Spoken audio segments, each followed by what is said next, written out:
दोस्तों, कोरोना ने दुनिया की बड़ी से बड़ी कंट्रीज और सुपर पावर्स को अपने घुटनों पर ला दिया है, चाहे अमेरिका हो या यूरोप। लेकिन इस कोरोना महामारी के बीच सबसे ज्यादा नुकसान तेल पर निर्भर गल्फ कंट्रीज की अर्थव्यवस्था को हुआ है और अब वे बिखरने की कगार पर हैं। सऊदी अरब की हालत तो इतनी खराब हो चुकी है कि इस देश ने नुकसान की भरपाई अपने नागरिकों से ही करने का फैसला लिया है। सऊदी अरब ने जरूरी चीजों पर वैट यानी कि वैल्यू एडेड सर्विसेज 3 गुना करके 15% करने का ऐलान किया है। आने वाले दिनों में गल्फ कंट्रीज के दूसरे कंट्रीज भी यही करने वाली हैं, क्योंकि उन देशों की हालत सऊदी अरब से भी ज्यादा खराब है। दोस्तों, इस वीडियो को जरूर लाइक और शेयर करें और हमारे चैनल को जरूर सब्सक्राइब करें, क्योंकि हम ऐसे वीडियोस लाते रहते हैं। दुनिया भर में तेल का एक्सपोर्ट करके मोटी कमाई करने वाले सऊदी अरब को कोरोना संकट के चलते कच्चे तेल की कीमत में आई भारी गिरावट के कारण खर्च में बड़ी कटौती करने पर मजबूर होना पड़ा है। किंग्स रूल से चलने वाले सऊदी अरब ने 26 अरब डॉलर तक खर्च में कटौती करने का निर्णय लिया है। यही नहीं, सऊदी अरब के नागरिकों को कॉस्ट ऑफ लिविंग अलाउंस भी नहीं मिल पाएगा, जिसे वहां की सरकार सालाना भत्ते के तौर पर देती है। सऊदी अरब के फाइनेंस मिनिस्टर ने कहा कि सोमवार को यह कठिन फैसला इसलिए लिए गए हैं ताकि देश की आर्थिक हालत को बेहतर और स्थायी बनाया जा सके। इससे सरकारी खजाने पर सालाना 13.5 अरब डॉलर का बोझ पड़ता है।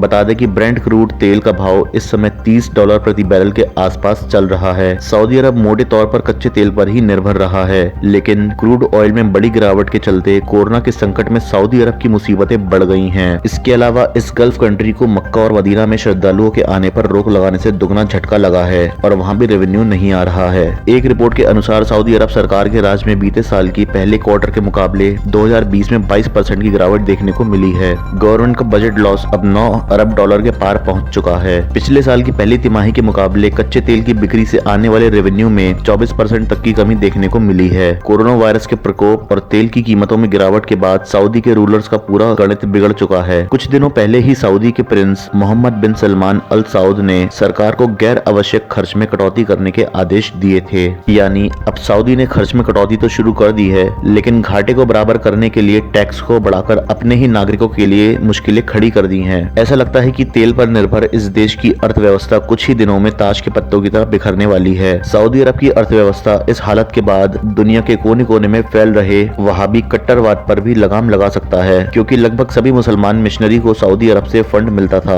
और सऊदी अरब भी यूरोप सहित कई देशों में मस्जिद और मदरसे बनवा चुका है जहां कट्टरवाद को बढ़ाया जाता था।